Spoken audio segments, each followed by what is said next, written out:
Hola, ¿qué tal? Buenas noches, gracias por acompañarnos como todos los sábados en Contragolpe. Seguimos charlando, como lo venimos haciendo desde hace varios programas, desde una mirada más sociológica, también con algún componente psicoanalítico, y de ahí el invitado de hoy, y también seguramente con una carga de análisis por sus características, centrada en dos países, en la Argentina y en España. En España, porque hace muchos años que se fue a vivir a España, es una figura muy reconocida, pero nos visita periódicamente y tiene contactos con televidentes y con oyentes porque pasan por Buenos Aires y siempre hay entrevistas.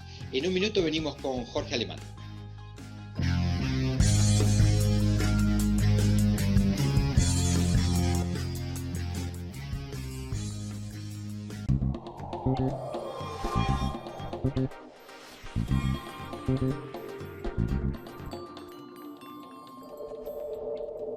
El plan Detectar está llegando a cada barrio de la ciudad. Estamos haciendo una búsqueda activa de nuevos casos para identificarlos y resguardarlos.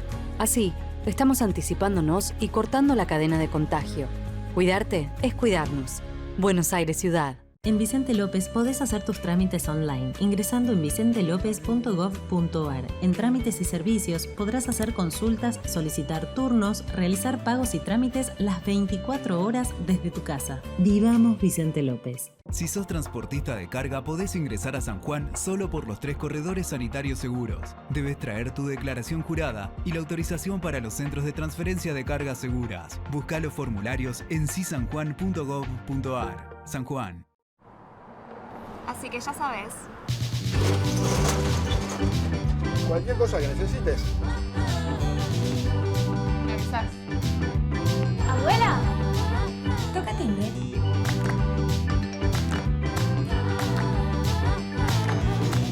Manda un mensajito. Chifla. ¿Tenés un vecino? Tenés tu banco cerca. Ayudarnos. Lo mejor de ser vecinos. Banco Ciudad. Te quiere ver crecer.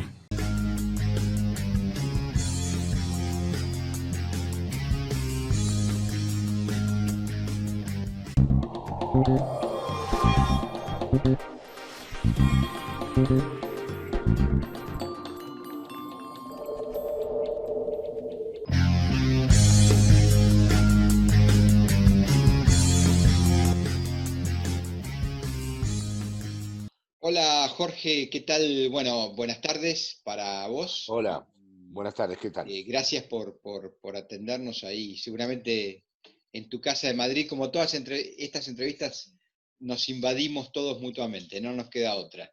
No nos queda otra. Así Me parece están las muy bien cosas. invadirnos. Bueno, como dije en el introito, quería ir a una primera mirada generalista y vamos a usar la pandemia como disparador, porque sabemos que te has expresado en una polémica que le sacó punta a esta crisis cuando comenzó, que es la de CISEC con el coreano Byul Chung Han. Algunas cosas te escuché al respecto, ¿no? Pero lo que quería preguntarte, no sé qué, digamos, mirada tenés, porque el coreano Chung Han, que dice que vivimos un tiempo signado por el exceso de positividad, donde lo que se impone es la característica de lo igual. Vamos a poner un ejemplo muy rápido, ¿no? Uno puede estar en Nueva York o puede estar en Madrid y encuentra los mismos chirimbolos urbanos como signo de ese exceso de positividad. Y eso se da mucho en la comunicación política y en cierto lenguaje político. Y la primera pregunta, el primer disparador que quiero hacerte es, esa característica la vemos signado mucho en los experimentos de derecha, es decir, por ejemplo, toda la característica narrativa de la derecha macrista, a mí me parece que tiene mucho de eso que describe Chulhan en muchos de sus libros, ¿no? ¿Vos estás viendo que esto se está imponiendo en la conversación política o es un delirio de Chulhan? ¿Qué mirada tenés? Bueno, en primer lugar lo corrijo a Chulcán con todo respeto. No es lo igual, es lo homogéneo o lo equivalente. O bien lo homogéneo propio de la psicología de las masas que describió Freud, o bien lo equivalente propio del capital que describió Marx con respecto al intercambio simbólico de las mercancías. Lo igual queda para otro mundo, porque es muy difícil de pensar la igualdad.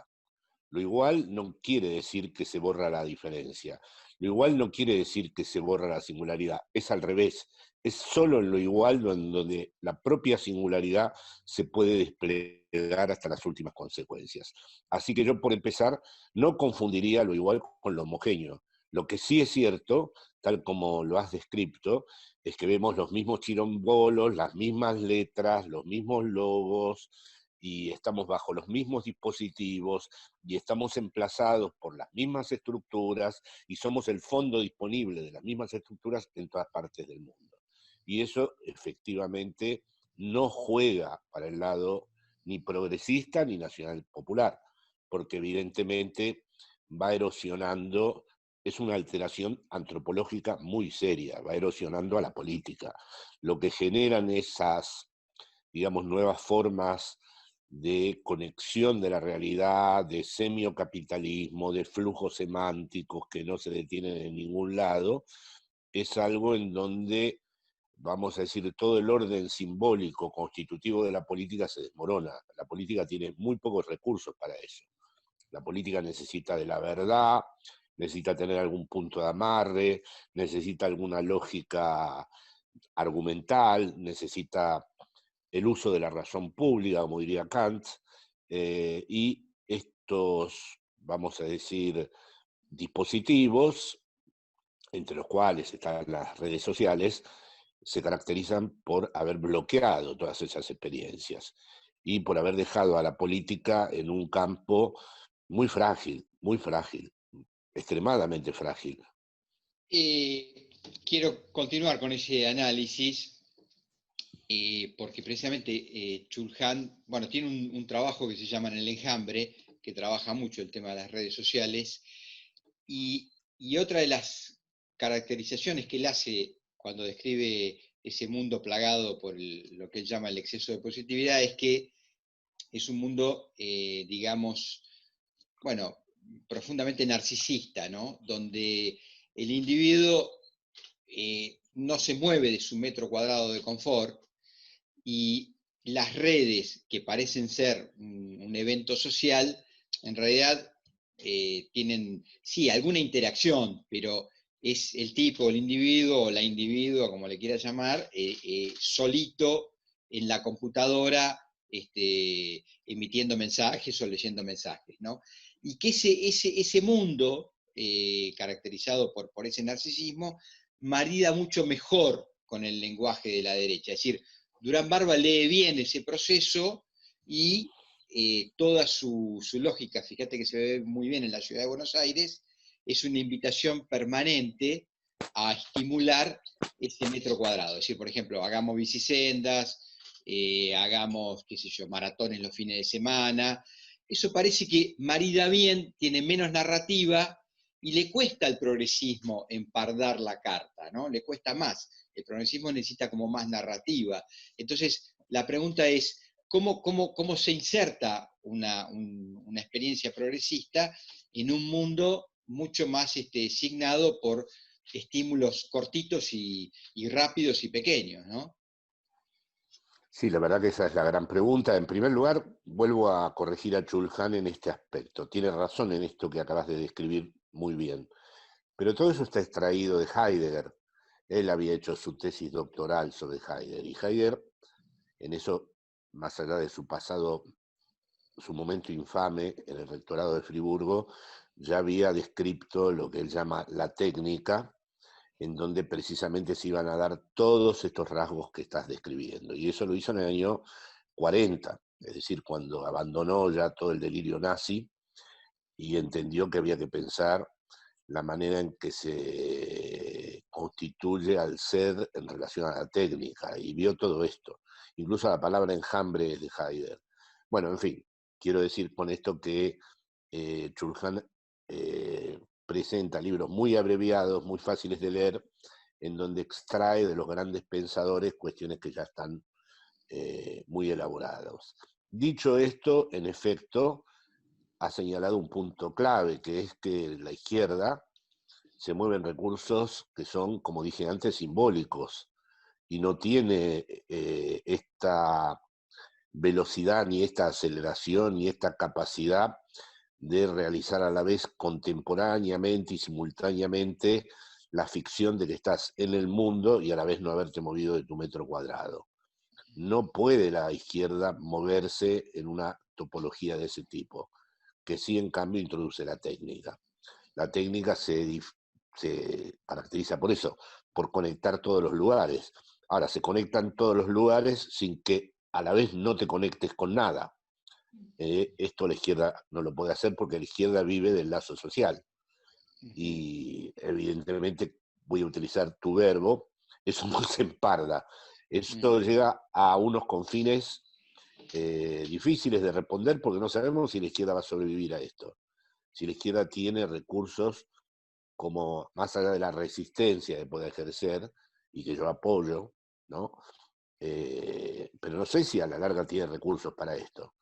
No sé si puede con esto. No puede, por empezar, porque la izquierda necesita de la palabra. Y estos dispositivos que has descrito no necesitan exactamente de la palabra. Es decir, la palabra juega un papel muy secundario. Para la izquierda la palabra es fundante. Es decir, tiene que establecer una narrativa. A estos mecanismos o a estos dispositivos no les interesa la narrativa, ni les interesa, como se suele decir ahora, una batalla por el sentido o una batalla por la cultura. Lo que le interesa es deshacer toda vinculación del ser humano con lo político y constituir al ser humano en un verdadero rechazo de lo político. En cierta forma estamos, como lo había vaticinado Heidegger, pero también el propio Marx, en una revolución antropológica. Es decir, el ser humano está entrando en una fase en donde ya no es un ser político, es un ser tecnológico-económico. Y ese ser tecnológico-económico, la política no tiene las mejores formas, los mejores modos para alcanzarlo, para movilizarlo, para transformarlo. Bueno, utilizaste ahí varios elementos muy interesantes que me llevan a un terreno que vos conocés bien, porque te considero, no digo cuasi fundante del experimento Podemos, pero muy de cerca y sé que estrechamente vinculados, ¿no? O estrechamente vinculados. Te he visto en entrevistas que le has hecho a Pablo Iglesias, sé que tenés una relación con la gente de Podemos muy cercana, y entonces lo que quiero preguntarte es, porque ahí aparece una contradicción interesante, me parece, para el mundo progresista, porque Podemos, que es hijo de Sol, explicamos un poco rápidamente, Sol, la Puerta del Sol es el lugar donde los indignados expresan el fastidio por la crisis de Lehman Brothers, que es la crisis de las hipotecas, y que impugnan a un tiempo al bipartidismo, lo que Podemos llamar el turnismo, del Partido Socialista y el Partido Popular en partes iguales. Y yo creo que uno de los éxitos de Podemos es su estrategia comunicacional, que marida con los tiempos que estamos viviendo. Es decir, si bien son gente formada en la universidad, profesores universitarios, con un largo andamiaje intelectual, condensan bien, usan las redes sociales, saben usarlas. Creo que en las redes sociales han dado una de las batallas que le ha permitido en su momento tener un liderazgo comunicacional, y entonces ahí la izquierda pudo. Me parece como interesante, ¿no? Como ejemplo de cómo se adaptó a los tiempos que corre. Entre otras cosas, tiene otra riqueza, por supuesto, pero digo, comunicacionalmente pudo resolver bien esta encrucijada que se está viviendo hoy. Sí, en la coyuntura ha sido extraordinario. La hipótesis Podemos fue una gran creación política y muy innovadora. Es decir, estuvo el 15M, como has señalado antes, como vos has señalado antes, lo de la Plaza Mayor y los indignados se conoció en el mundo, pero ellos no La Plaza de la gustaban. Puerta del Sol. Sí, sí. A ellos no les gustaba la palabra indignados. Mm. Y bueno, y hubo todo un debate acerca de si eso era una crisis de representación o una crisis orgánica en el sentido de Gramsci. Ellos decidieron que era una crisis orgánica. Yo personalmente no lo veía así, porque una crisis orgánica es el colapso de todas las instituciones de la representación política. Pero a veces las malas lecturas sirven, y les sirvió. Es decir, para ellos no iba más ni el Partido Popular ni el Partido Socialista. Por lo tanto, había una crisis orgánica y había que traducirla políticamente. Y ahí viene siempre el mismo problema. ¿Qué pasa cuando hay un acto instituyente? En el acto instituyente no hay afiliados, no hay carné, no se sabe quién pertenece y quién no pertenece. Es la plaza, es la irrupción, es el acontecimiento imprevisto. Y ahí no hay forma de establecer pertenencia o identidad alguna. Luego hay que traducir eso políticamente. Y por lo tanto viene la institución. Tiene que venir inevitablemente la institución. Hay muchas amigas y amigos neoanarquistas que querían quedarse indefinidamente en el 15M y no organizar nada, pero eso, con los días la plaza se iba a ir desintegrando y cada uno iba a ir a volver a su trabajo, y la verdad que el paso verdaderamente transformador era organizar políticamente lo que había sucedido con ese acontecimiento disruptivo. Se leyó como crisis orgánica y eso vino bien porque entonces eso determinó toda la estrategia a seguir. Nada de izquierda o derecha y nada de somos la izquierda, porque la izquierda ya tenía un gran peso histórico muy inerte, arriba y abajo. Es decir, era la manera de seguir manteniendo la traducción política del 15M e irrumpir en el escenario político con las marcas, con las huellas todavía presentes del acontecimiento. Pero ¿qué es lo que pasó? Que quieras que no, tuvieron que organizar el partido, establecer los afiliados, intentaron hacer un movimiento nacional y popular, pero eso en Europa, por el grado de institucionalización que hay, se vuelve una tarea prácticamente imposible. Los círculos verdaderamente no funcionaron. Y después ya tengo que ahorrarme la historia, pues fue un poco dolorosa, porque surgieron entre ellos cosas que no se justifican del todo desde el punto de vista de las diferencias ideológico-políticas, sino que fueron más bien de orden, como me dijo un Pablo un día, ¿esto qué es? ¿Las relaciones de poder o el narcisismo, como tú dices, el narcisismo de las pequeñas diferencias? Yo le dije, claro, ¿a vos te parece que si yo digo el narcisismo de las pequeñas diferencias estoy hablando de una cosa light? Las relaciones de poder son más grosas. Le digo, estás equivocado, porque las relaciones de poder todavía se trata de conservar algo. En el narcisismo de las pequeñas diferencias todo el mundo está dispuesto a destruir todo, incluso a sí mismo.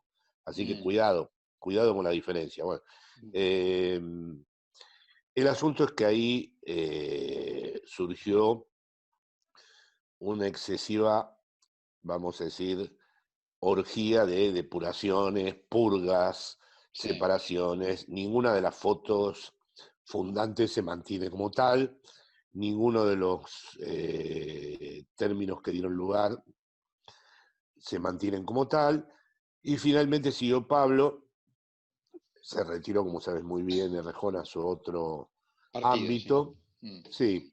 Pero ya se trató solo de partidos y ya fueron asimilados a la maquinaria institucional de los partidos. Exactamente, ahí quería ir, sí. El 15M quedó borrado como acto instituyente y bueno, hoy por hoy Podemos es un partido de izquierda, como lo fue el Partido Comunista, como lo fue Izquierda Unida, bueno, como los que están en la coalición donde está Podemos, ¿no? Exacto. Yo la apoyo porque me parece que dentro de lo que puede haber sigue siendo, en fin, al menos defienden la cuarentena, al menos defienden que la gente esté protegida, en fin, hay una serie de cosas que si gobernaran en este momento a la derecha serían un horror en medio de la pandemia, ¿no? Quería usar ese disparador porque me parece que de a poco nos puede ir trayendo a la Argentina, porque además también te he escuchado a vos en algunas polémicas con respecto a los límites que exige la gobernanza según el país, y la famosa disputa por la correlación de fuerzas, ¿no? Entonces, en concreto, saquemos esta foto y a ver cómo la podemos traducir y comparar. Finalmente, hagamos síntesis. Podemos lograr acceder al gobierno después de una larguísima, qué sé yo, en términos históricos es nada, ¿no? Porque Podemos se fundó en el 2014, pero digo, hubo intentos que no salieron a finales del 15, 12 otras elecciones que tampoco se pudieron poner de acuerdo hasta que se ponen de acuerdo con el Partido Socialista y forma parte de la coalición de gobierno. Bueno, les agarra la pandemia y ahora surge una ofensiva judicial en España, donde hay un pedido concreto de que Iglesias sea imputado por un caso de una ex colaboradora y un móvil que le roban. Y bueno, no la hagamos larga para que por ahí el público que no sigue tan de cerca el tema no lo entienda, pero hay una ofensiva concreta contra Iglesias, judicialmente hablando, y a la vez se desata con mucha fuerza la segunda oleada en la Comunidad de Madrid. La Comunidad de Madrid está gobernada por la derecha, en un pacto, digamos, con la extrema derecha, y con lo que supuestamente eran los moderados del centro hacia la derecha, que son Ciudadanos, y se resisten a tomar medidas duras, se llega a un principio de acuerdo, después judicialmente la Comunidad de Madrid la apela, la justicia le da la razón, pero el gobierno central toma la iniciativa de confinar a Madrid, apelando a un artículo constitucional, que es la situación actual. ¿Qué quiero decir con esto? El gobierno progresista redobla la apuesta en España y dice, no, acá gobierno yo, y voy a usar todos los mecanismos que tenga a mi alcance para manejar la gobernabilidad. Y le pasa a Alberto Fernández algo que es lo contrario, es decir, intenta una serie de políticas, por ejemplo, avanzar sobre Vicentín, la empresa esta exportadora de granos. Hay una resistencia judicial, aparte de una resistencia también en la oposición política, y el tema muere. Es decir, no puede doblar la apuesta, no puede imponer ese sentido de gobernanza. Te da la impresión que la correlación de fuerzas acá es menor, que no se están usando todos los dispositivos posibles, que el gobierno no aguanta, digamos, los temas que pone en la agenda. Te armé la comparación para ver si existe alguna relación o si las experiencias son imposibles de comparar. No, son posibles, ¿No? siempre, aunque sean analógicas, sean algo, ¿no? Y veo que estás muy, muy bien informado, ¿no? A ver, por empezar, bueno, Pablo es como, salvando las distancias, como Cristina en España. Es decir, es la Cristina de España en el sentido el eje del mal. Sí, la derecha ultraderechizada, hay que también señalar esto, que la derecha ya no es más ni la derecha conservadora ni la derecha liberal, ha tendido exponencialmente a volverse ultraderecha, ¿no? Y entonces está tratando de romper el núcleo Sánchez-Podemos, porque además hay que reconocerle a Podemos que salvó a Sánchez, al PSOE, de la deriva socialdemócrata de los demás países europeos, donde la socialdemocracia se difuminó en el limbo, mientras que Sánchez no está difuminado, ¿no? Y eso es la astucia de la razón. Es decir, Podemos no se hubiera propuesto jamás salvar al PSOE, pero si hoy miramos retrospectivamente, lo que ha ocurrido aquí es que gracias a Podemos el PSOE tiene otra identidad. De hecho, la mejor ministra que tiene Sánchez es de Izquierda Unida. Entonces, la ministra de Trabajo, ¿te referís? Sí, la de Trabajo, Yolanda Díaz. Sí, sí. Entonces, realmente, que viene del Partido Comunista, ¿no? Viene del Partido Comunista. O sea que, ahora, con respecto a lo que vos decís, hay que ver. Es decir, primero, yo creo que está mucho más consolidado el gobierno de España, porque está en la Unión Europea y no tiene una confrontación geopolítica como el que tiene Argentina. No tiene ni la embajada de Estados Unidos, ni tiene a Bolsonaro al lado, ni nada por el estilo. Entonces, esa es la primera cuestión. Segundo, ni se les ocurrió el impuesto a las grandes fortunas seguir adelante, ni siquiera el bono contributivo. Bueno, Iglesias lo intentó, ¿no? Iglesias lo intentó. Sí, bueno, lo enunció. Y lo enunció, pero vamos a decir que a nivel del Ejecutivo ni Ni se les ocurrió. Tercero, cuando se encontró Yolanda del Partido Comunista, como vos decís muy bien, gracias a tu información, con las grandes fortunas, nadie abrió la boca. Todo el mundo puso el grito en el cielo. Tercero, no sé, otro punto más. Sánchez recibió a Guaidó y no pasó nada. Mientras que Argentina, por una cosa que en realidad el presidente la hizo más bien con el Grupo Consultor Europeo y no con el Grupo de Lima, se armó una escalada anti frente de todos. Es decir, yo mismo escribí que fue un error lo de Alberto, pero no me interesa a través de ese error empezar a constituir una especie de mundo ficticio, además, porque hay algunos que están como en una alucinación óptica, creen que si Alberto cae va a sucederlo Cristina, si Alberto cae, Cristina va a ir presa. Bueno, Sánchez votó lo mismo que Alberto, y aquí ni Podemos, hablé con todos los amigos que tengo, ninguno abrió la boca, porque a ninguno, todos me decían, no vamos a resucitar ahora el tema de Venezuela, que está todo el tiempo en la boca de la derecha y la ultraderecha en todas partes del mundo. Venezuela es la vitrina que exhiben las derechas del mundo para mostrar cómo un gran proyecto histórico político, como fue el del comandante Chávez, termina en un país invivible. Lo que no quiere en todo caso el poder fáctico es que a un país como Argentina le vaya bien. Eso sí sería intolerable. Y por eso es mucho más frágil Argentina. Venezuela está, con todo mi respeto, porque además tengo muchos amigos de la izquierda chavista exiliados aquí que discutirían mucho lo que efectivamente pasa con los derechos humanos en Venezuela, amigos que estuvieron muy involucrados, amigas que estuvieron muy involucradas, pero en cualquier caso Venezuela está exhibida por el mundo entero. Por Estados Unidos, por Francia, por Italia, por España, aparece el término Venezuela como arma arrojadiza. Argentina está en otra situación, una situación muchísimo más delicada. Está el bimonetarismo, tiene que negociar con el Fondo Monetario Internacional y en cierta forma ha tomado medidas más arriesgadas que las de Sánchez, en donde sí estuvo bien Sánchez, pero tenía además a todas las comunidades autónomas de su lado, es en redoblar la apuesta con Madrid, donde muchos alcaldes del propio Partido Popular y de la derecha no estaban muy conformes con lo que Díaz Ayuso se proponía, dadas las cifras de mortalidad, de contagio y de desastre epidemiológico que había en Madrid. Así todo estuvo muy bien, porque si no hacía eso, ya había una insubordinación institucional. En el boletín oficial del Estado, que es como la Biblia de España, había salido ya la medida tomada por Sánchez y la alcaldesa la desobedeció. No le quedaba otra que la intervención. Es decir, era casi como lo que habían hecho los catalanes, era una insubordinación al Estado constitucional. Sí.